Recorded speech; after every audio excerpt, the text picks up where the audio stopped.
Syadaralun, rangkaian peringatan Hari Amal Bakti atau HAB ke-78 tahun ini, jajarankan Kemenak Biren pada Rabu 3 Januari 2024 melakukan donor darah dan berhasil mendapatkan 76 kantong darah.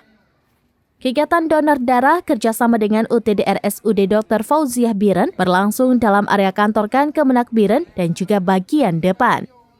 Bus khusus donor darah berada di luar pagar, sejumlah pendonor melakukan donor dalam mobil tersebut. Selain itu, di area dalam komplek kantor disediakan 2 tenda besar untuk donor darah.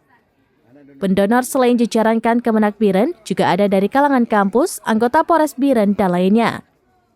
Ketua Panitia Donor Darah Haji Sulaiman Nur pada Kamis 4 Januari 2024 mengatakan donor darah diikuti oleh ASN Kemenak, polisi, satpam, dan masyarakat umum. Donor darah direncanakan 2 hari. Hari pertama, darah yang sudah terkumpul 76 kantong.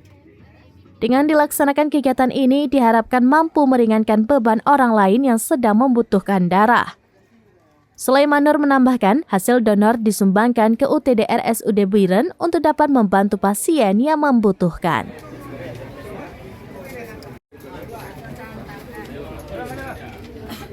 Dari Biren, Yusmandin Idris, Serambinews.com. Download Tribun X sekarang, menghadirkan lokal menjadi Indonesia.